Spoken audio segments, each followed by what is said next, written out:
the South Carolina Water Resources Center. Yes. Well, okay. Caitlin did her PhD in a marginally good program at Berkeley, and also got her JD at the University of California at Davis. So she comes with both law background and planning background. Does work obviously in water planning and demand management, both at the national level and at the international level. So welcome, and thank you very much for coming. All right, thank you so much for having me, you guys. This is wonderful. I really, really appreciate it. And I have to apologize that I am a little bit tired today.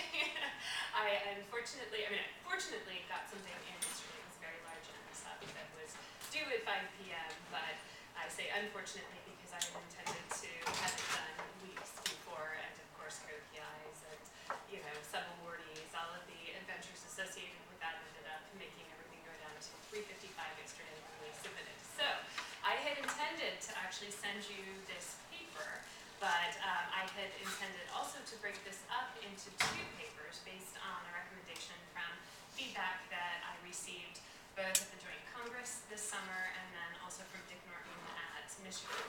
So I would love to have your feedback on the presentation and determine whether I should break this up into 2 papers or not. Okay, so I am presenting that to you right now as your challenge and where I would really like some help. So I will send you the paper if you say keep it as 1, otherwise I will break it up into 2 and send it to you down the road. All right?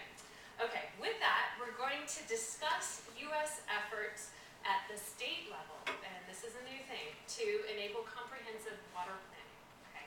Can everybody read the slides? Are we okay? Should I hit the lights? I'll get the list. Okay, thank you. All right, I'm going to take you through a quick overview of comprehensive water planning. Some of you may be familiar with it, some of you might not be at the state level. And I'm going to introduce you to literature that has guided mandate design, and I was hoping that Steve French might make it today, because this is based on some of his work, but evidently he won't be able to. And then we're going to talk a little bit about sustainable commons management, resilience, and adaptive capacity, and their roles in some of this comprehensive water planning. So it's something that's beginning to emerge, or at least I posit that it's beginning to emerge, so this is also a place in which I would like to have your feedback. And then I'm going to take you through the research methodology and some preliminary findings. So I know that looks a little daunting, but hopefully we will get through all of this pretty quickly. All right, so what am I trying to achieve here? Well, the way you want to think about this is how do we assess statutory mandates, right? How do we assess them for their effectiveness and for generating actual plans that are implemented?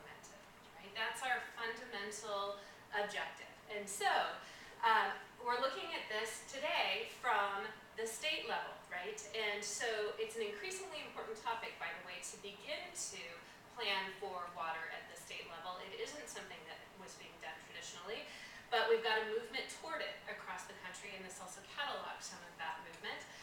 But there are multiple lenses that you can use to determine whether something's effective, right? There are multiple different ways to assess this, or whether something has a likelihood to be effective.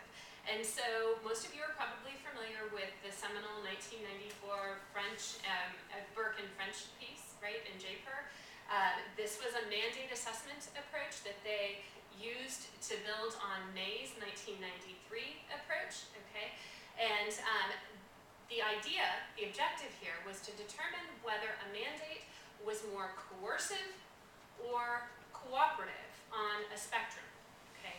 And the reason that that has import is that that affects whether or not a plan is actually generated and then whether the plan is actually implemented. So we'll talk about how and why in a moment when Burby and May built on Burke and French's work in 1997, okay? Also, you can look at this comprehensive planning and effectiveness from a sustainable commons management lens as well, right? So that's another perspective that you can add here. And I posit that it's one that we should be taking. Now, that's something that Dick Norton actually challenged, and so this is where I welcome your thoughts.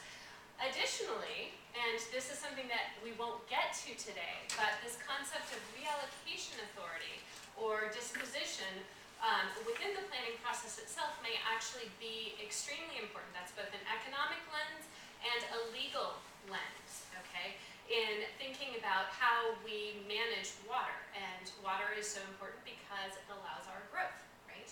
It permits our growth to occur. It also allows us to survive, but that's a whole other component. So we're going to look at this from the first two lenses today. And so I'm asking, and these are the immediate initial research questions, I'm asking, are state comprehensive water plan mandates more coercive or cooperative on a continuum? Okay. And then, do these mandates incorporate adaptive capacity, resilience, and sustainable commons management principles? And if so, is there a relationship between the coerciveness of the statutes and the adaptive capacity inclusion? All right? So those are the questions that we're narrowing into. And before we get into into the methodology to solve them, I want to go back to why comprehensive planning legislation is necessary. Okay, why state water comprehensive planning is necessary. We know that unlike any other forms of environmental regulation, and these are things like the CZMA, the Coastal Zone Management Act, the Clean Air Act, the Endangered Species Act, all of those were federally mandated, right? Okay, so you guys are familiar with them, you're familiar with how they function. Are states federally incentivized or mandated to do comprehensive planning? The comprehensive water planning? No, not at all. We don't have anything mandating that we do it. The Clean Water Act has quality requirements, which could actually be an indirect approach to generate comprehensive planning, but comprehensive planning, when you look at the definition of it in a moment, is actually much more inclusive than just water quality, okay? So what's interesting is even without this federal mandate, you guys, states are doing this across the country, okay? So they are doing it. They're increasingly and voluntarily doing it. You're in a state that's doing it, right? Georgia's one of the ones that has been doing it and has looked around at what everybody else has done and said, we're not going to do what everybody else is doing. We're going to do it our way. And so you're seeing states do this, but what does that mean from what I just said to you? What does that mean if they're saying, well, we're not going to do it just like everybody else? What are the implications of that, do you think? Feedback? All right. Implications. You're not used to having the questions. Sorry, I like give and take when I present. Okay. The implications of that, then, are that we don't have a uniform approach, right? So unlike the federally mandated approaches for Endangered Species Act, for Clean Water Act, et cetera, this isn't uniform, okay? You certainly have states learning from one another, but there's no set of guidelines that they have to follow, okay? And so it means you invite the potential for incredible variation in coverage, right? In content, in policy, and in process for the plans that are going to follow from the legislation, okay? And so, that's why we have to take a look at this legislation. It becomes even more important, arguably. Now, what we're seeing, there have been several reports that have come out recently from university research institutes, state resources offices, and from the Army Corps of Engineers, because they're starting to realize, hey, this might actually be an important topic area for us to start addressing, right? And they've examined the state of state-level water planning in either the entire country, which is the core, not surprisingly, because they're having to work with the states that are doing this, or in specific regions over the past 13 years. So the Southeast has actually had a lot of focus on it. You'll see that Tennessee, a group out of Tennessee was examining this, and then North Carolina, UNC Chapel Hill, and then you've got it coming out of University of Georgia. All right. So, just to let you know. Without federal guidance, then there are several emerging plan typologies, okay? And the comprehensive plan, this is coming out of Georgia, Kundal et al.'s group, all right? And that's a research institute. And it's not actually a planning department, but it's a research institute on campus. They argue that the comprehensive planning approach is most effective because it both articulates the state's water policy and it establishes the philosophical framework in which resource management will be accomplished, okay? They argue that we need this. So, to be a comprehensive water plan, as you can see here, you've got the criteria from Kundal et al. It needs to be comprehensive geographically and substantively. What does it mean substantively? Both water supply and quality combined, okay? That's very important, right? Quantity and quality, because they affect one another. It needs to have that kind of coverage in a single document. Okay? The combination of content is preferable because it shares and it shapes the state's water policy in a holistic manner. That's what they argue. And it establishes administrative processes through which to do it. All right? So the comprehensive plan needs to identify a lead state agency and sub-state agencies that would be responsible for this. And they identify very specific state agency roles, right? So what they need to do, as well as advisory roles. And so they establish the legal obligations. And the result, hopefully, is that implementation occurs, right? And that there's funding that coincides with it. And they argue that funding should be another component of the comprehensive planning process, which we all know unfunded mandates are problematic, right? So we need to have that in place as well. All right, so that's from Kundal et al. That gives you a sense of what's happening with the comprehensive planning. But one of the most recent reports that's come out, now it's geographically focused on the Southeast. This is the Tennessee group, okay? And this is English and Arthur. And they sought to garner innovation that could help the state of Tennessee in its development of state-level resources planning. Now keep in mind Kundal et al., the objective for their work, by the way, it was funded by Home Depot, I will have you know. The objective of their work was to come up with Georgia's water planning process because Georgia was going into some incredible drought periods, right? And Atlanta was particularly constrained, as you guys well know and have probably heard quite a bit about. And so they were trying to come up with a planning process that would deal with some of the conflicts between Atlanta and the remainder of the state, pretty much, because Atlanta is the big entity with the power. Okay, so what you're seeing with English and Arthur then is in southeastern states, admittedly, they're talking about a couple of innovations that correspond to more sustainable and holistic water resources management that they would hope to or expect to see within comprehensive plans and that they have examined and located, okay? These are state-level comprehensive water plans. Army Corps then built upon this, and they argued that there was a need for holistic state water planning, and they launched a process in which to support states in their water resources planning, okay? So they are actually trying to facilitate, even though it's not federally mandated and there are no guidelines, they're trying to support them. They assessed state water plans, they examined their comprehensiveness, their integration, their implementation effectiveness, where they're in existence, and needs and opportunities where they are not in existence across all states in the country. So where does this work fit in? Well, this work comes in because none of these approaches have contributed to knowledge about state-level water resources planning from a systematic approach, right? Most of these were driven by needs and to come up with something either regionally or to come up with something that met a very immediate demand, like what you were seeing out of Athens, right? And so, the concern about what was happening with Atlanta. So, we need a systematic assessment using this coercive versus cooperative planning mandate rubric. We've got it in the planning field, guys. Nobody's done it, right, for this. So that's what I'm doing here. And then also, we're going to introduce the sustainable commons component and this concept of adaptability, which has not been discussed in any of this existing literature as well, okay? So the rubric needs to incorporate, I think, the novel and innovative features from English and Arthur, as well as those concepts of sustainable commons management from Ostrom. You're probably familiar with Eleanor Ostrom or Lynn Ostrom, an amazing scholar, unfortunately now deceased.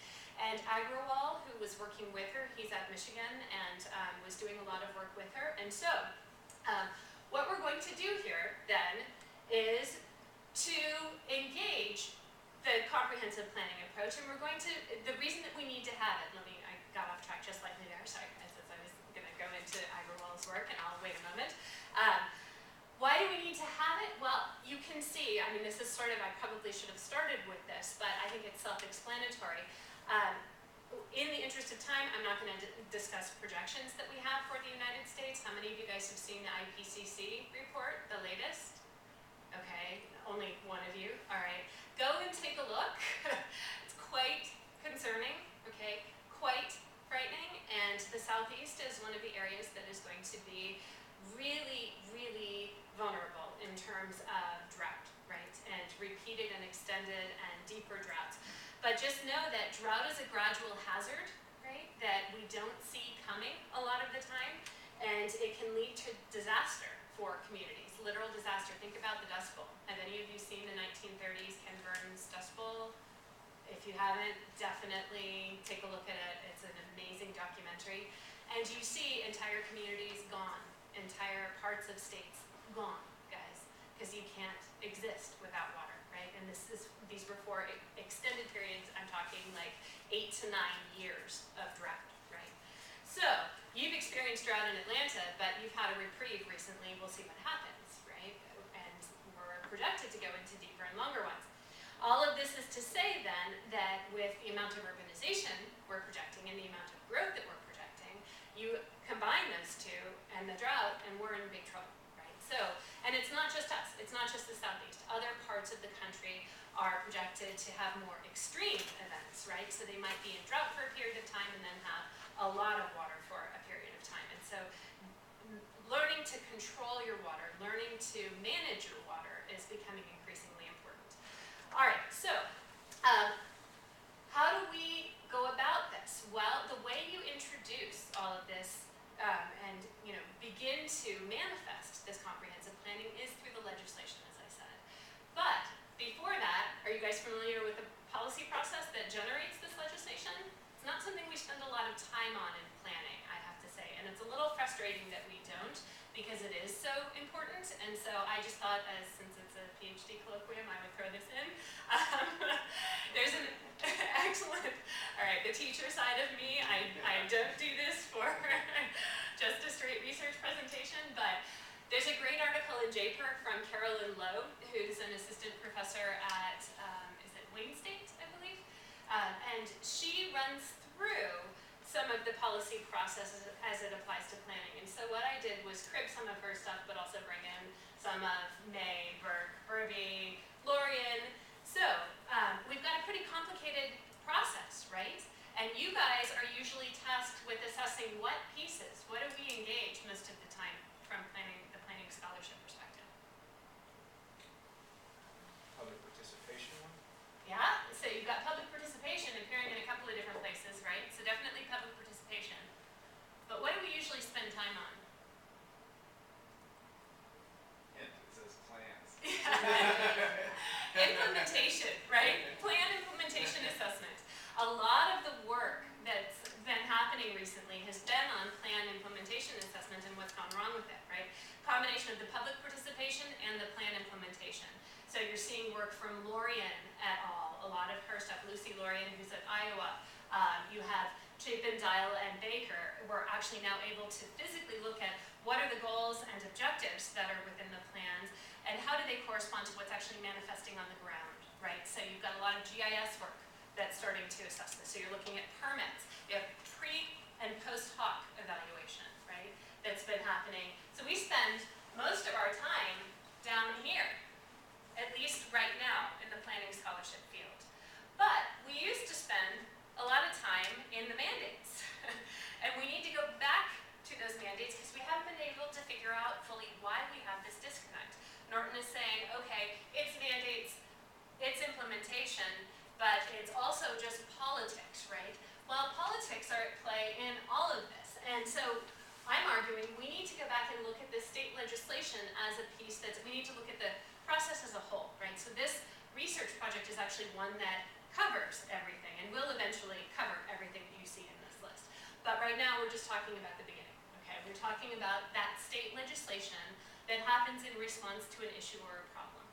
And it mandates planning in response, which is what we're seeing with this state water planning approach, okay? And so one of the ways that you assess it then is this coercive versus cooperative content analysis, okay? And I'm not going to go through how the rest of this works. If you guys want to talk to me, I can give you the citation for Lowe, or I can tell you more about it. But we're going back up to the beginning, okay? And you've got a lot of actors. It can be very hard to assess this. Most people assess just one piece or a small piece of it, right? They don't want to get this full spectrum because it takes so much time and so much energy. But that's the objective ultimately of this work. All right, so let's think about then, if we're focusing in on that piece then, on this manifestation of state comprehensive planning in the legislative drafting, how do we do it, okay? Well, you can see, I mentioned that Burby and May would come back up, right? I mentioned that they would reappear, and this is where that planning theory comes in, okay? They focused on the role of mandate design and how it influenced plan development and implementation, right? And what they said was that building on Burke and French, they said there needs to be a strong linkage between mandate intent, okay, as specified in the design of the policy, so in the language of the legislation, and the actions undertaken by the relevant agencies in order to have state mandates be effective and realize the implementation that we want to have in the plans that they've mandated, okay? And those actions have to influence the local government's actual planning. Makes sense. Okay. What's the point of having the legislation if the local governments are not actually going to manifest this, right? And actually implement it. Burby and May found that the greater the volume of what they call facilitating features and agency commitment, this is important, those two terms, you're going to see those in a few minutes, and I'm going to give you examples of them, okay? So the greater volume of these within the mandate language, then the more likely it is that the state lead agency is actually going to implement the mandate and the local governments are going to follow and do the planning that they need to be doing on the ground. Make sense? It seems logical, but it's not something that you guys spend a lot of time with, right? Most of your time is spent at the back end. Well, we need to be thinking about that front end too, okay? And one of the things I want to note is that they talk about this coercive versus cooperative, but really it's a spectrum, okay? It's an index that they've generated. And so it's a continuum, and they acknowledge that. So you'll see that in a moment. It's important to remember this as you see the findings from this work. Okay, so as I mentioned before, there are multiple lenses, right, for analysis. And the previous Burby and May work, the May 1993 work, the Burke and French work, of course did not invoke some of these new concepts that we're now starting to realize with implementation of plans sustainably. So these are things like the sustainable commons concepts, okay? And concepts of cooperation are something that are really important in sustainable commons management and not necessarily something that you would see enumerated in basic planning. But we're starting to move toward it, okay? And we're starting to incorporate some of these approaches. And so as you can see, we have these approaches from Ostrom, and we have approaches from Agrawal. Agrawal did a meta-analysis of the sustainable commons management to assess what approaches were most effective, right? And what he found was there's no single set of right combination of factors for a particular resource, for management of a water body or management of a forest or management of whatever it is that, you know, that commons may be in that circumstance. But he did say and did find that some of Ostrom's work on polycentricity, they showed that if you have a small size of user groups, if you have a level of responsibility allocated and a concept of nested scales of responsibility, you're more likely to have a positive, sustainable management of those commons than otherwise. So that was a universal set of features that came out. And so I'm using those, right? I mean, he had a list of, I'm talking like 35 or 40 different elements. And there's no way you can assess that. And he argues there's no circumstance in which you're going to have all of those present, right? And so what are some of the unifying? He helps to narrow it down to what are some of the unifying features.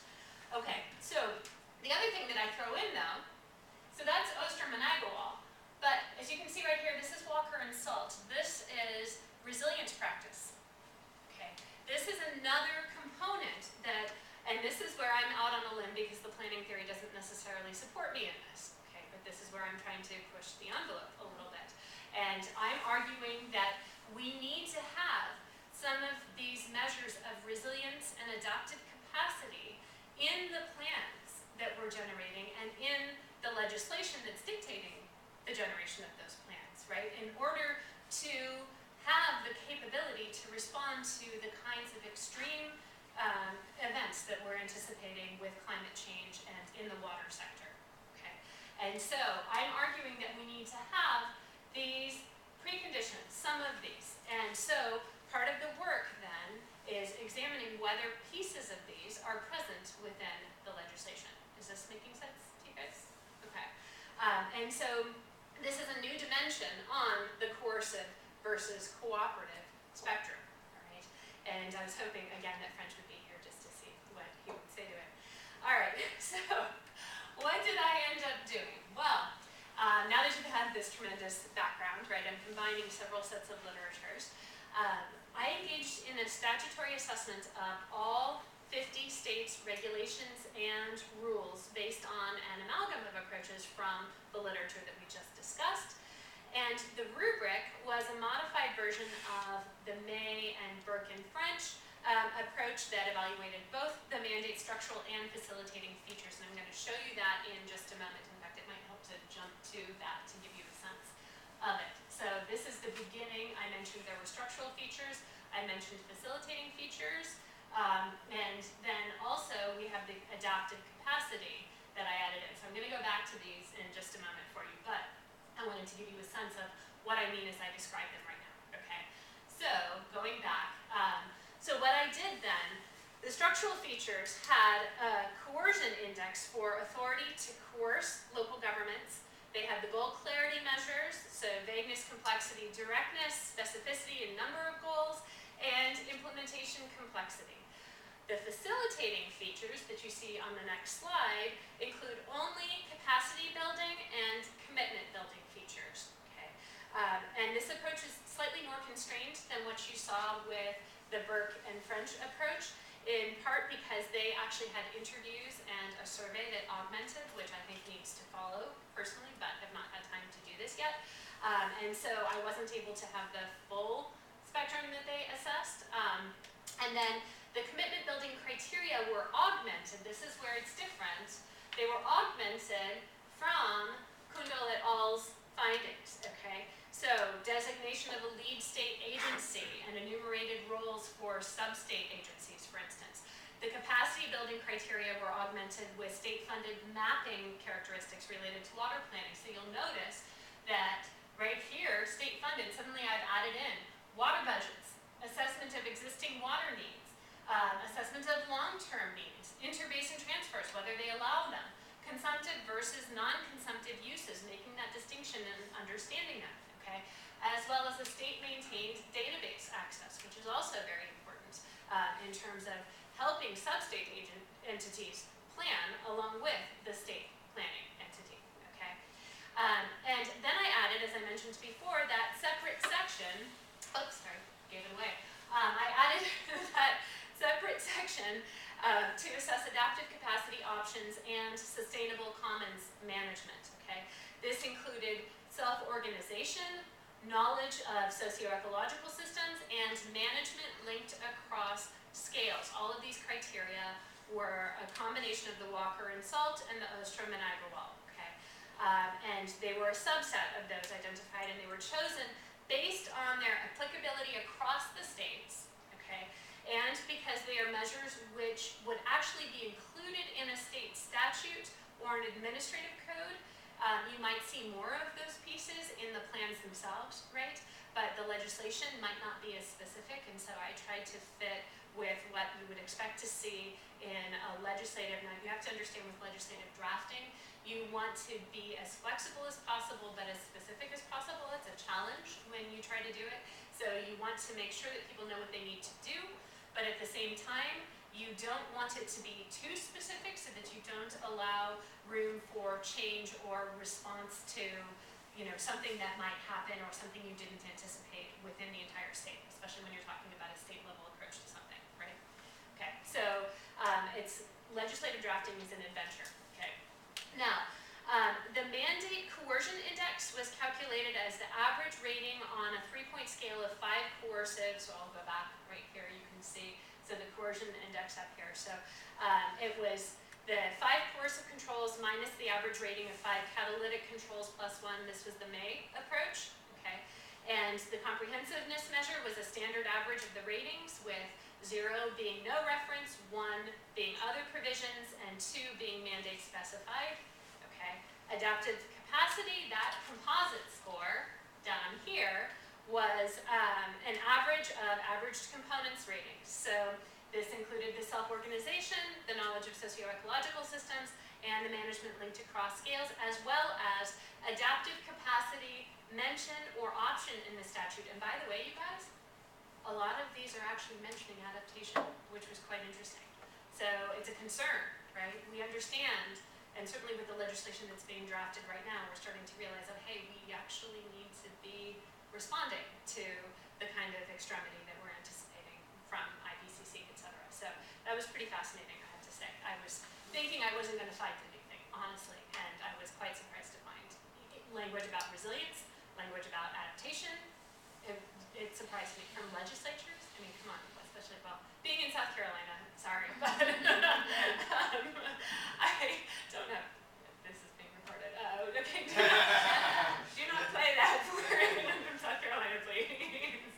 All right, so what did I find? Well, I gathered all of this in the summer of 2012. Okay, I went through and went through every single state's LexisNexis using search terms. I also went to all of the websites. I went to all of the state administrative codes, which aren't necessarily on LexisNexis, so you actually have to go diving into the state's codes, which is oh so fun, on their websites or through them. Oh so fun. Took a little while. But what I found, we have 26 states that have actually adopted this. Hawaii is not shown on here, but Hawaii is one of them, okay? Just to let you know, if the search revealed that a state did not have a comprehensive water plan, now remember, I'm going by the Kundal et al. Definition of comprehensive water plan, okay? Then I did not record or code anything in the state statutes, okay? I did not include executive orders. Illinois had one, for instance. They had just, Governor Blagojevich, okay, you know, the governor, Blagojevich was the governor. All right, so apparently he had issued an executive order right before he was arrested, and it said that they needed to do a comprehensive water plan, but it didn't enumerate anything. I mean, it was a one-pager. Okay, so it wasn't something that you could evaluate. You know, some of these statutes you're looking at thousands of pages, for instance, with California, and that's one of our oldest states in terms of water planning. And so. We didn't have anything from Illinois. Some states are in development right now, so Colorado and New Hampshire. Some states are still conducting studies. Tennessee, they still didn't have any legislation in place. They're still conducting studies, even though they have English and art there. And then some are being reinstated legally. So apparently Iowa took their planning off the books, and they're now starting to bring it back. All right, so where that was occurring, then I did not code. The coding itself was conducted by 2 coders for intercoder reliability, myself and a graduate student, and then I, as the senior researcher, went back and conducted the final verification of all of the statutes. It was a lengthy process, not one that I recommend, and I realized I need to go back because I have some additional questions, so it'll be fun, and you'll see the additional questions in just a little bit. All right, so what did I find? Well, these 26 or slightly more, oops, let me go back. 26 or slightly more than half of the states now have statutes that mandate the generation of comprehensive state water plans. These are also, by the way, often coupled with sub-state water plans. And they're coupled in that they require vertical consistency. Okay? So they're saying whatever's happening at either the regional scale or the local scale has to match what's happening with the state plan. You have that here in Georgia. You have a state comprehensive plan, and then you have regional comprehensive plans that are now in place. And I have a graduate student who's been looking at the public participation component of the Georgia process and trying to determine whether. Well, you could argue it's the other way around. Yes. Well, it was a response to Atlanta, actually. It was a response to the Metro Atlanta plan that was in place, and then everybody went, oh God, water's going to disappear from the Savannah and disappear elsewhere, right? But the state plan really is a sum of Actually,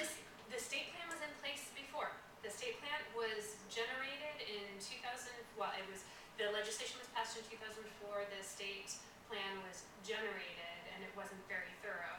And then the regional plans went to Georgia EPD, and Georgia EPD is at the moment finalizing them, but they have to correspond to some of the basic principles in the state plan. So that's what's there. I'm not saying anything positive about the planning process. That's not what this is assessing. This is merely the legislation first, right? And then the next thing is going to be the plans themselves and plan implementation and process, right? That's another component. Okay. So what you see, we have great representation, actually. I was quite surprised that we had this comprehensive, no pun intended, geographic representation, okay? Pretty interesting. And Alaska does not have one, Hawaii does and is not shown here. You have relatively equal representation from states with different climate regions and shared water courses, which is quite fascinating. So what is the impetus for this, right? That's one of the questions that we really need to think about. What is actually forcing this? But what did we find in the legislation then across all of these? Well, in terms of the coercive versus cooperative nature, the literature suggests that mandates should be more cooperative than coercive. Okay, that's what Berg and French find, that's what Verby and May find.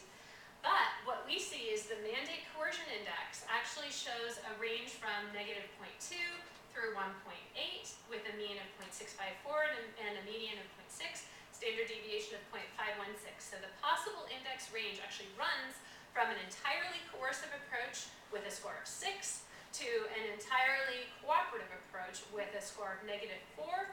The range was much smaller than what you could actually have, than the total possible outcome.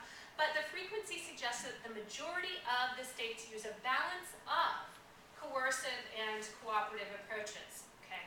California and Virginia both scored -0.2, suggesting that their state water planning statutes are the most cooperative of any of the states. Rhode Island and New Jersey scored 1.8, being the most coercive of the statutes. Okay. There are other factors, though, that influence the mandate outcome. I know this is a little overwhelming, and there was no other way to do this. I didn't know how many people would be present, so my apologies. You're going to go a little cross-eyed looking at this. But what you can see here, the clarity of the goals and the implementation complexity are also really important. Okay, so you can see running across the top. So we've got the mandate coercion score, you've got the states coming down, you've got goal clarity, implementation complexity, capacity building features, commitment building features, adaptive capacity composite score, and then the components that comprise it. So the adaptive capacity options, self-organization, knowledge of socio-ecological systems, management linked across scales, and the water plan comprehensiveness. Okay. So what you see here then, one of the arguments that May makes in 1993 is that more coherent mandates tend to have more clearly specified goals, okay? And they tend to be less complex to implement, and they tend to entail less system change. Well, Missouri had, in terms of the goal complexity, Missouri had the highest score with 5.6, Wyoming had 0, which was really fascinating. Implementation complexity really ranged from 4 to 16 with a mean of 10.42 and a median of 10.5, standard deviation of 3.1. And this suggests that the implementation complexity was actually higher than expected across most of the states, which was interesting. So, but it actually isn't shocking if you think about it. If you're trying to implement a state-level water plan and you already have systems allocated, it would be a challenge to put together a state plan, right? So implementation complexity would actually be hard, potentially, right? You would have a lot of complexity. That may be mitigated by the capacity and the commitment building approaches that are also included within the statutes, which is why you have them right there. So both are relatively strong components of the statutes. There's slightly higher emphasis on commitment building, but you see more of a range in the capacity building, okay, when you look down through, and it can be, as I said, hard to absorb that. That actually is much easier to read on a piece of paper, I think. And so the states are fostering political will to plan at sub-state levels, but they may not have invested expertise in the actual planning process itself. That's what that's telling you, okay? And so that would be the form of capacity building, okay? And that will affect the kinds and the quality of your sub-state plans, right? Makes sense. If you're not helping them to generate these plans, if you're not, generating the information that they will need, then you're generating the political will but not the tools, then potentially you're going to have some trouble with the sub-state plans, possibly, where they have to correspond. But some of the states actually require oversight and review of sub-state regulations and sub-state plans that follow from the state plan, okay? And that means that they've tried to institute a quality control mechanism. Okay, with this slight emphasis on commitment building, that arguably corresponds, I think, to adaptive capacity, since one of the primary components of adaptive capacity is the ability to self-organize, right? And you have management that's linked across scales, so you can see how those two might begin to relate to one another. And in fact, guess what we see? And we actually see with the adaptive capacity, the composite score ranged from 0.25 to 1.75 with a mean of 0.99 and a median of 1, standard deviation of 0.414. And a higher value indicates inclusion of more of the adaptive capacity approaches. So California and Texas scored the highest, all right? They had 1.75, while New Jersey was the lowest at 0.25, closely followed by Arkansas, South Carolina, South Dakota, and Utah at 0.5. Of the three adaptive capacity components, self-organization, knowledge of socio-ecological systems, and management linked across scales, was effectively a raw score since there was only a single assessment here, so I didn't include it in the frequency table. The majority of the states actually had this component, and in fact only 3 states did not. Everybody had it with a score of 2, so it was specified. The only 3 states that did not have it were Missouri, New Jersey, and Wyoming, all right? Couldn't tell you why, but they didn't have it. This complies with the relatively cooperative nature of some of the mandates then, and it reinforces the lead agency with roles for sub-state entities, okay? The variation across the states, as you look up here, so the variation across the states is introduced with the self-organization and knowledge of socio-ecological systems components. And so, curiously, no states acknowledged, and the reason for including the frequency table here is just to give you a sense of where states were falling, right? No states acknowledged the number of users. And as you know from Ostrom, that matters, right? The more that you have, the more problematic that it can be. And so it's important in terms of that sustainable commons management and effective sustainable commons management. So the more users, the more likely you are to have conflicts that you need to resolve, and potentially less ability to self-organize. Okay. So self-organization actually scored lower than knowledge of socio-ecological systems, meaning that this integral concept of adaptive capacity should be augmented, potentially, right? And within the knowledge of socio-ecological systems, few states acknowledged adaptive cycles. So that was a little frustrating, and the internal processes to maintain those. That means that even if they were capable of recognizing thresholds, and are you guys familiar with thresholds from an ecological standpoint? Okay, so if you were capable of recognizing when you're about to cross the threshold irreparably, potentially, and increase the vulnerability of a community, the vulnerability of a water source, you add too many people, or you put too many pipelines into a particular system, and you overwhelm it to the point where you have no more water in the river, right? And you're not going to have any more rainfall for a period of time. So keep in mind, I'm trying to capture this in the legislation, so this is quite challenging to find. But if you end up having that, even if they could recognize when they were about to cross over this threshold and end up in a place of drought, they may not be able to recognize the cycles occurring both within and between the users, which are really important. So when you think about water users, think about agriculture.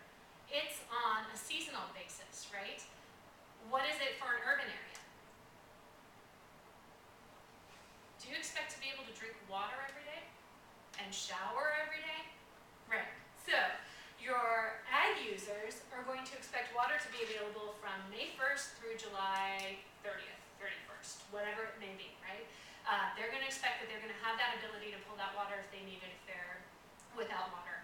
They're on a seasonal cycle, okay? We're on a constant demand cycle, right? So you can see how if you don't have communication between the user groups and you don't have connections between the user groups, even if you can recognize the threshold, you may not recognize when one of the users will push you over the threshold. Okay, so I know these are heady concepts to then try to capture in the legislative language, but it's something that it's surprising. California was actually quite engaged with a lot of this, but then again, they've had to deal with this for a long period of time.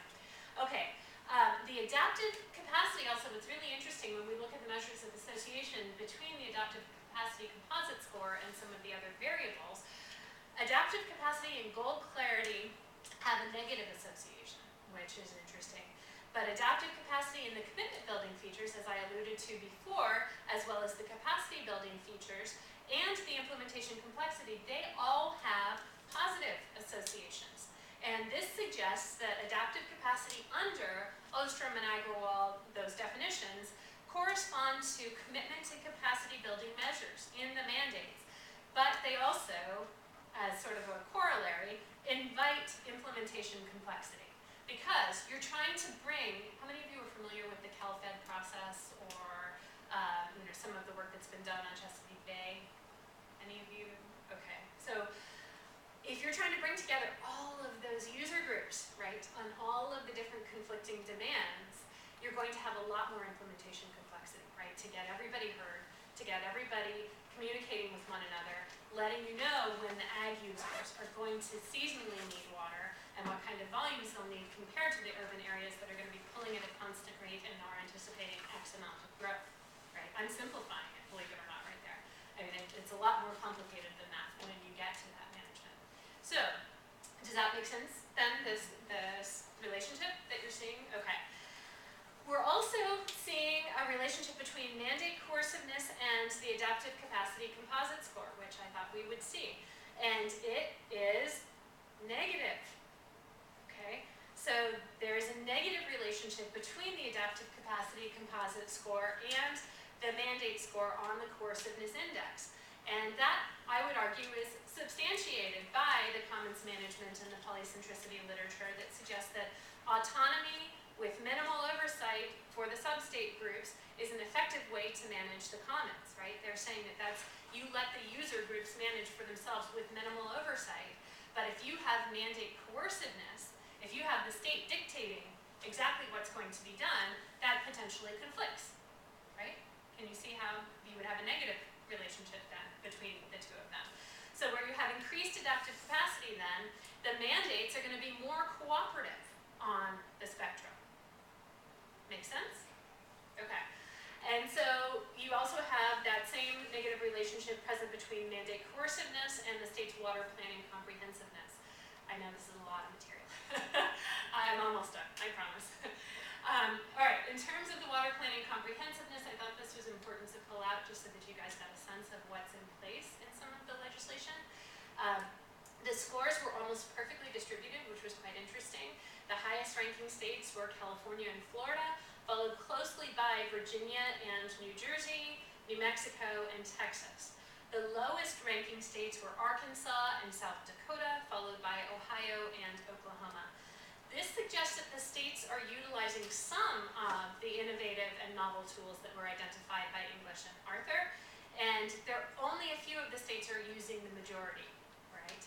Of those that are doing so, they either have an extensive history of water planning, so California, Texas, Florida, all of which have been doing it for a very long time, and or they have constraints that are causing them to engage with some of these approaches. So New Mexico is a really big one, right? And Virginia has actually been involved in a parents patriae lawsuit, and they're concerned about water availability. In examining the frequency of the tools, and again, I probably should have highlighted some of these numbers that would have helped to read it on the screen. You'll notice, and I apologize that it's hard to read, few of the states' mandates combine surface and groundwater planning. Okay, so you can see the both right here, the conjunctive management. What you see in terms of frequency for the 0, you have 46.2 do not combine surface and groundwater. And why might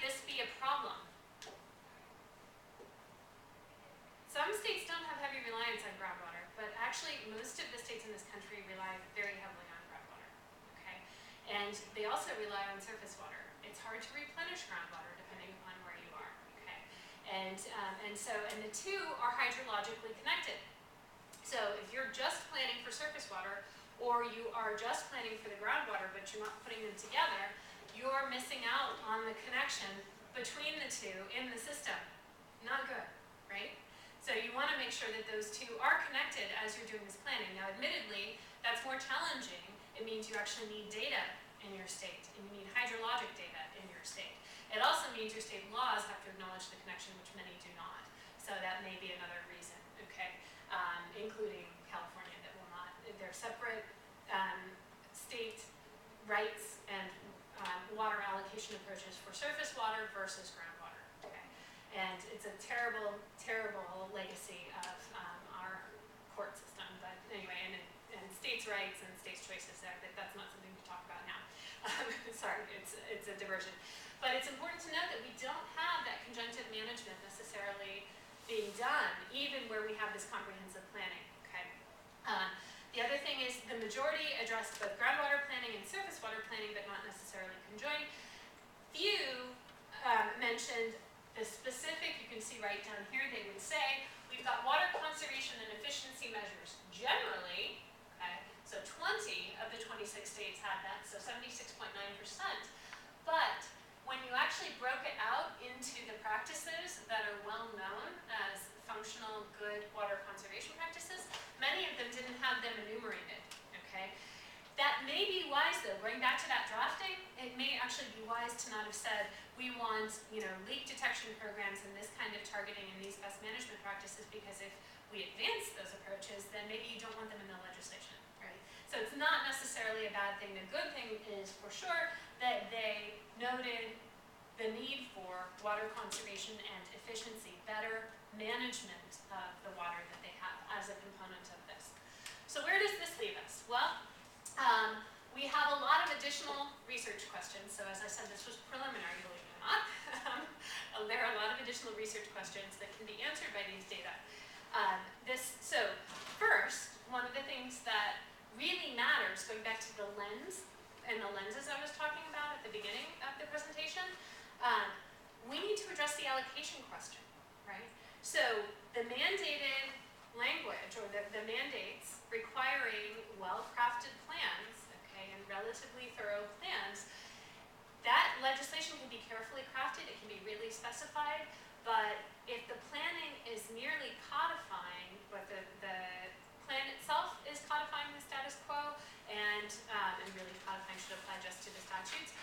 So if the statutes are codifying the status quo and the plans are then realizing what the statutes say, then what do we end up with? Well, if you're in a system that's already over-allocated, you're just saying we're going to continue on with the status quo, right? And we're going to continue with the over-allocation, and we might not be doing better management, right? So one of the big questions, and this was a concern in place with English and Arthur, and a problem that was actually identified by Norton in some of his work in 2005, albeit in the coastal management and coastal planning context. And it leads to the following questions, then actually I didn't put them on the slide, sorry. Is there a linkage between withdrawal permitting and the planning that we're seeing mandated? So are the statutes actually saying we need to link these and understand how they're functioning? Okay. Is the status quo in current allocation being codified? And then does the planning process itself allow reallocation? So might you engage in this planning process and then you start saying, well, guess what? We actually need to reallocate.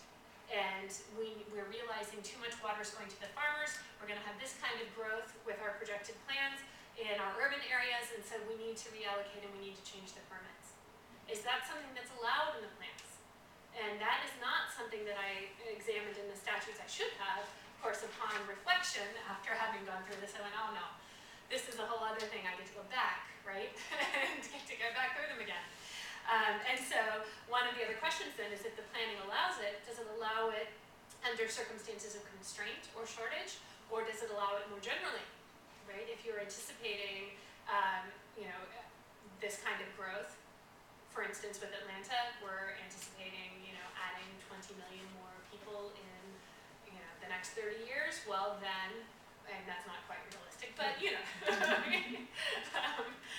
again, you guys are almost to the bottom. Atlanta just keeps extending its boundary. Heading north. I know, he really will. You're almost to Hartwell. Actually, not quite that bad, but you never know. So were we to have, huge projected growth rates for parts of different states, does this mean that then we get to reallocate just in the planning process itself? Okay. So this is something that I need to examine and haven't done. Also, the statistical analysis, we need more done on the relationship between coercion and adaptive capacity, and I haven't spent enough time on that yet. The statutes alone don't indicate the implementation commitment from the lead agency and the state sub-entities. So this is where I really need a survey or interview data that would follow with what was done by May and Burke and French, and I have not done that yet because that helps them realize whether or not there was commitment present, right, in the enumerated agencies.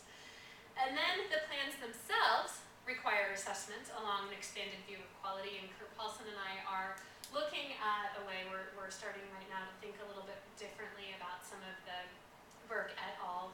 Plan quality approaches that you see in urban land use planning, et cetera, right? They're sort of accepted, but we argue are the best metrics, and there might be better ways to do that assessment. Finally, it's not mentioned on the slide, but it would be fascinating to compare measures of water management, and I haven't figured out how to do this yet. Measures of water management in states with comprehensive plans and states without them, right? To then have a sense of the outcomes of coercive versus cooperative state. Like, are you seeing differences in water consumption and water management within the states with a more coercive approach versus a more cooperative, and then also in states that have a comprehensive plan versus states that don't, right?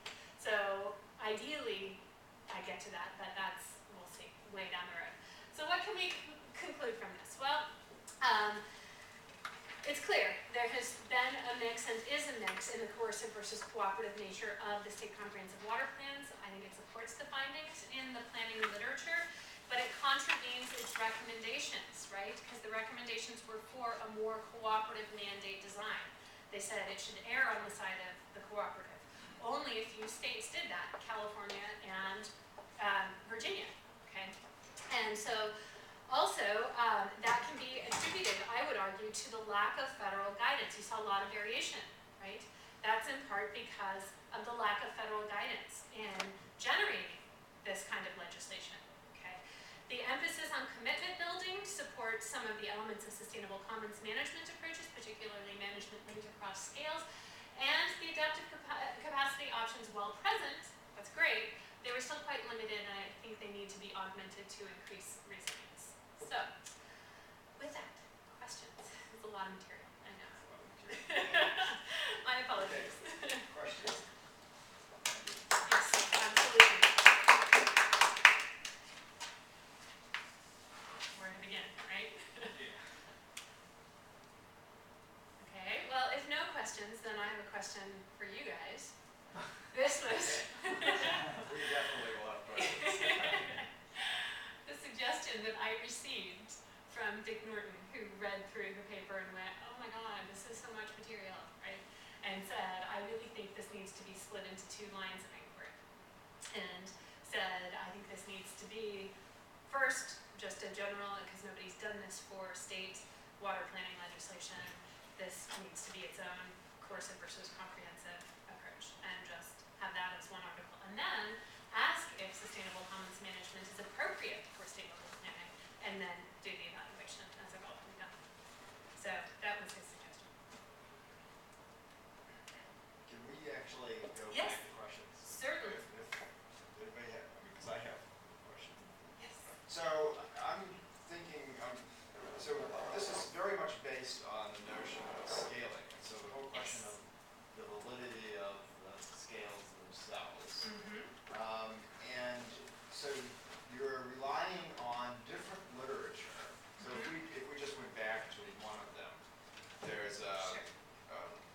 in the comprehensiveness one, for instance.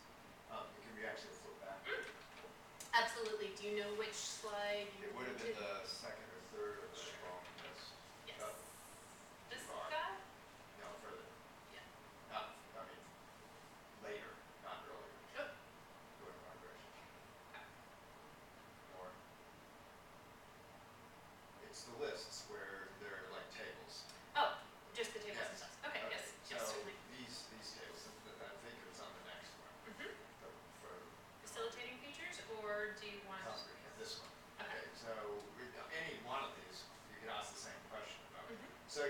drawing upon different literature that point to different aspects of water planning as significant contributors to either the notions of sustainability writ large, Sure. or the notions of comprehensiveness, or the notions of coercive versus cooperative. Yes. And there's some notion that they all fit together, Mhm. but there's not actually no literature that deals with all of those features. So what is it that drives you as a researcher to equate those, and you're actually scaling them all the same way, Mhm. so it's irrelevant, so you have 0 to 2 scale Yeah. on each one, and then sometimes there are 7 measures, sometimes there's only 3, so that they're actually on scales that vary across each of these indicators or Mhm. whatever you're thinking about. So Yes. can you say more about the thinking behind that, about whether or not you've thought about what impact that actually has on the way that you do analysis? You don't actually try to sum these across indicators, so they're in some ways being compared against each other for correlation and other kinds of things. Exactly. Say more about how you came to these particular things and why you decided on that kind of analysis. Okay. Well, in terms of so you're saying the combination of the multiple scales, adding them in to what was done previously? Because No, and so this model is actually one that was done by both May and Burke and French. And these scales were ones that they had established with these capacity so building. the cooperative coercive Mhm. one, I understood that the Sure. scale already existed. Although Sure. you might still ask the question of, is it an appropriate scale? Fair But enough. the other ones are the ones that you created, right? Right. Okay, Well, so yes, the adaptive capacity and the water plan comprehensiveness. Right. Yes. So say something about how you develop these kinds of things. I actually used the same model as, so in the choice of the weighting, or is it the choice of, maybe. Both the choice of individual indicators, Uh-huh. how do you come up with a list like Sure. that? And the notion of, there's no weighting at all. Right. There's just And I intentionally didn't weight. cumulative, which Exactly. suggests there is a weighting, which is they're all equal. Right, exactly. Okay, so talk about that as well. Okay. So the choice themselves, the choice of these elements, this was based on the literature that is present, right? So this was based on the combination of Kundal et al. And the English and Arthur in terms of what was necessary for a comprehensive approach to water planning, all right? And so that's where these components evolved. So these are elements that they would expect to see in something that they claim is functional and viable comprehensive water planning. So that's where that piece evolved, all right? Then the adaptive capacity features, yes, I did narrow them considerably, right? And I focused on what would be present in a state statute. When you look through, if you go back to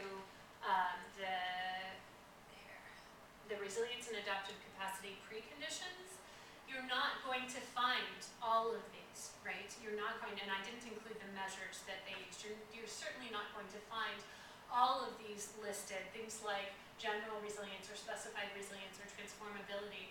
You're not going to find that in legislation. And so it was sort of a narrowing of what was likely or what could be contained within state legislation. So I made a judgment call there and narrowed this and narrowed the Walker and Salt, what it would take to actually operationalize them, if that makes sense. And then, so this is, and I recognize that's subject to understandable critique. It's something new. I decided, you know what, I think we need to apply these lenses. We need to start thinking about them and how would they manifest in legislative language, using the principles and what would the principles be, right? And so that's. There's nothing wrong with Sure. setting your own scale. Yeah, I mean, if definitely. nobody has created one, then Definitely. creating a scale. Right. The And so. issue is the degree to which these are mutually exclusive and the Sure. degree to which they together Yes. add up to a whole. Yes, no, I agree. And that was another factor in thinking about them. So self-organization And the knowledge of, so this is where you have the nested components, right? And so I was trying to make sure that I captured them as inclusively as possible, but at the same time with what would be reflected within state legislation. So it was a balancing. And I don't know if I'm helping to answer. And why did I make them equal? Because I would argue that they all are necessary for a system to function, right? Under the rubric of resilience. So if, in reverse the word, under the resilience features that you see with just basic resilience practice. Now, keep in mind, I'm modeling this on an ecosystem approach, right? So it's not, this is also foreign to planning in that sense. It's more of the environmental planning side. And so it's, the rule that you have there is everything, it has an equal balance or an opportunity, and it's, the system is trying to stay within balance, right?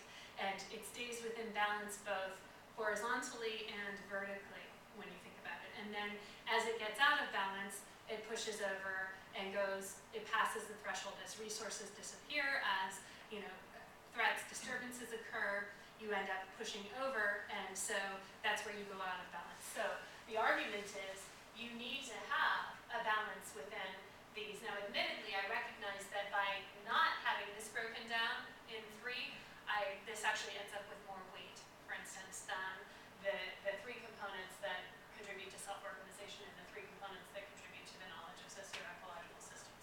And so there is weighting inadvertently present, right, even though I say they're equal. But one of the biggest things that you will see in the resilience literature is that you have to have these connections across the different scales. And there has to be feedback back and forth. So that's where this management linked across scales, I think, can fairly be or fairly have more weight than the knowledge of the socio-ecological system. Less, right? Because you are using three numbers on the others, so it's triple. Yeah, but these are averaged to give one, right? And these are averaged to give one value. So technically, whatever the raw score is going to have more power than, I would argue, and especially because you had a 2 rating for most of them. It was really interesting. It was quite astonishing to me. There was discussion about how everything needed to be linked, that what was happening at the state level needed to correspond to local and regional plans and local and regional constraints, which, I mean, they say they need to do that. Now the question is whether they actually do it, right? But they say they are working with the groups, the sub-state entities that are in place in order to generate this plan and in order to maintain, a functioning water system for the entire state, theoretically. So, did I get to it enough? No? Okay. We're actually at 1:50. Sorry. So, I went way over.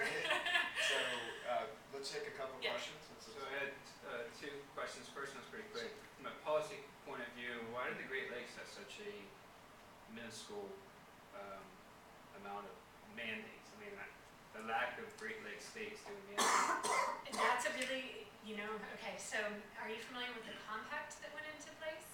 Okay, so my assumption is that the compact is actually acting for them. That was my thought too. Yeah. And that wasn't overtly stated. Exactly, precisely. Well, actually, no, the states are going to end up with, then this is a fascinating planning question for one of you guys to evaluate, and I would love to do it, but my plate's full at the moment. But I'm curious to see if growth changes in the states that are outside of the watershed boundary, or the states that have half of the state within the Great Lakes watershed boundary and half of the state outside of the Great Lakes watershed boundary, because I think you're going to see the growth moving over to the Great Lakes side and out of the area that isn't covered by the compact, right? Because you're going to end up seeing those areas concerned that they won't have sufficient water because you have to have approval from the rest of the entire committee in order to be able to supply water outside of the watershed, I mean, technically. it'd be interesting because it's going to be kind of smack against the face of demographics right now. Exactly. I mean, that's Right. And so the opposite is occurring right now. precisely.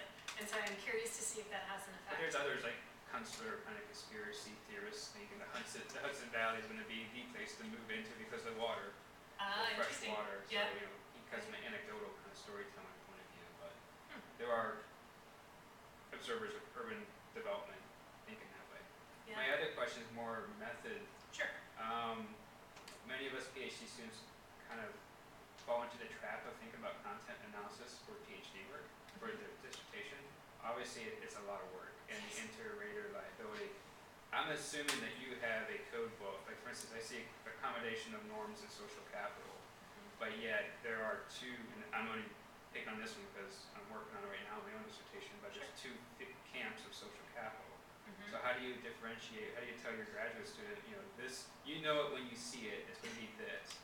And, you're talking to Steve French more on the plan quality assessment. I don't think, I don't want to speak for him, but I got the feeling that he's kind of, there's a lot of cold water thrown on this plan quality way of content analysis.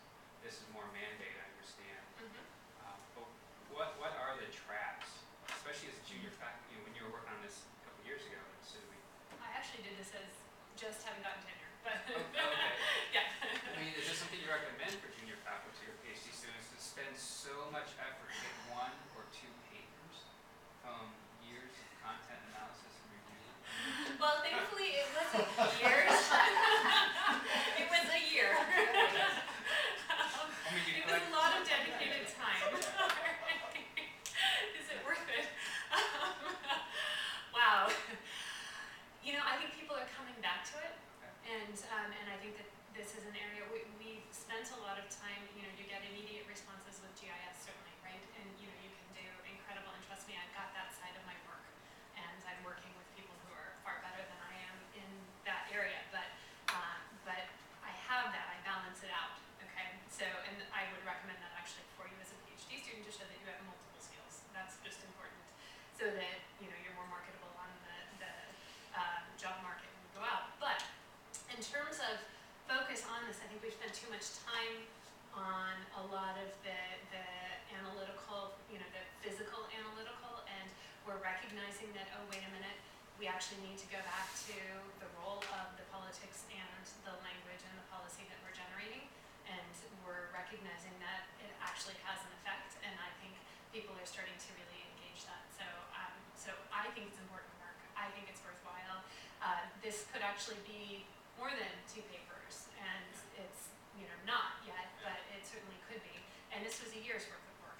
Yes, it takes a long time to come up with the coding methodology, but I can tell you that I have a graduate student who's doing it for Georgia with the policy process and the public participation in the process, in the plan generation process.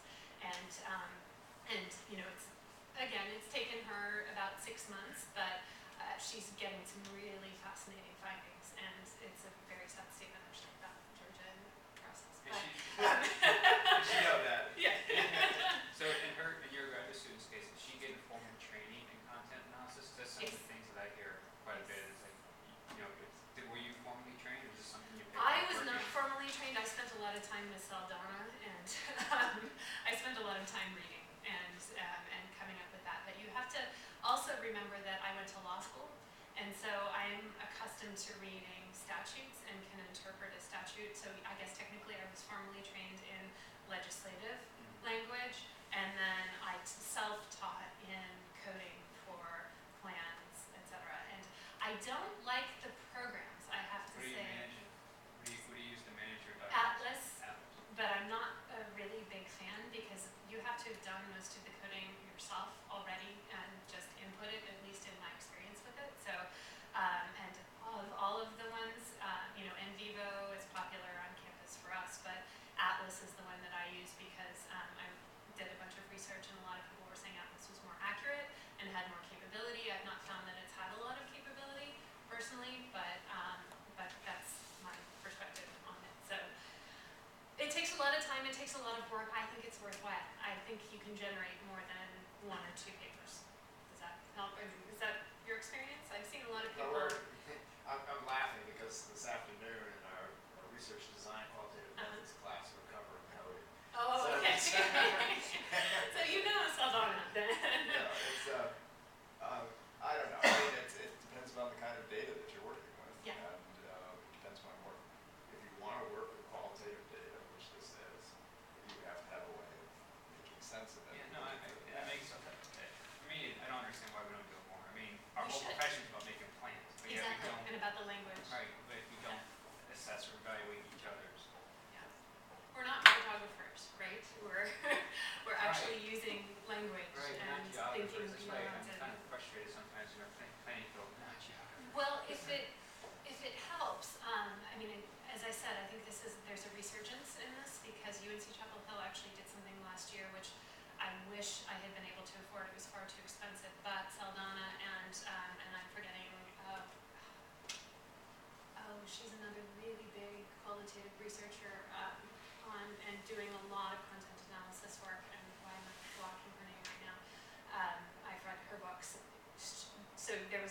workshop that was held on campus there, and it was actually done, like, I want to say it was something like $1,000 a day. I mean, it was a crazy, crazy cost, and it wasn't worth it to me, but it was training researchers at UNC Chapel Hill, because I think they think they've gone too far to the quantitative side, and they need to have viable qualitative methodology, and so this was a way to get them to engage it, and I think there was some deal for them, I believe, on their campus, but not for everybody else. So I saw it advertised and I was like, oh, this looks great. Oh, this is really expensive. And my graduate student who was doing this work said, I'm not paying that, because they didn't even have much of a reduced rate for PhD students. So she said, I'm just going to read like you did, and we'll go back and forth, and I will understand, from working with you. So I think there's a role for it. Steve really likes quantitative work, and he actually was quite surprised. He said to me at ACSP this summer, leaned over and said, I didn't realize it, but our paper, Burke just sent me something saying our paper is like the second highest cited JPER paper in the history of the journal, this 1994 paper. He said, who knew? And he was like, I sort of got away from this, but maybe I need to go back to it. So you never know, all right? So maybe there's cold water, but not entirely. Now that he's dean, just open up with that. Yeah, that's true. Fair enough.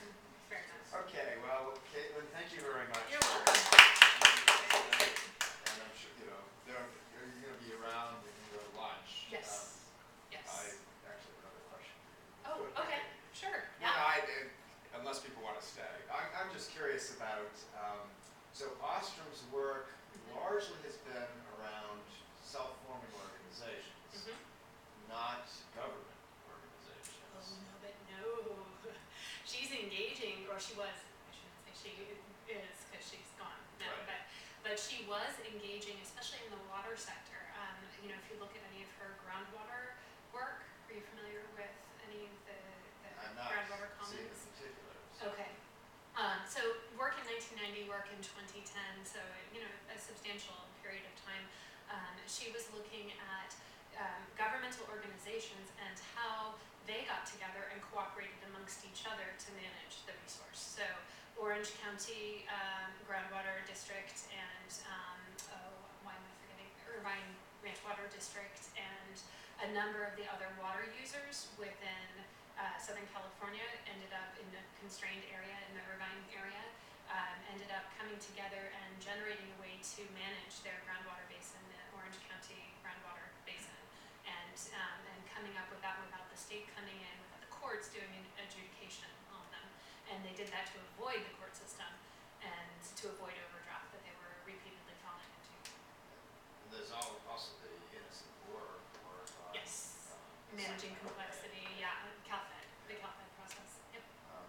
So the reason I'm asking this is I'm trying to think about what self-organization means. Yeah. When you're talking about government agencies, Yes. other than, when you're dealing with interregional problems, which most of these Everglades, Chesapeake, the Great Lakes, they're all kind of formally put together, and there's a few that were in CalFed was never amicably very formal. So there's some of them like that, but there aren't huge numbers of those. And, I'm trying to apply it to Georgia is, of course, a strange state, both in the way that they set up the plan. So the subregions are not ecologically based. No, they're not. It's ridiculous. I couldn't believe that when I saw it. But it was, but it's an Should be interesting thing when you're ecologically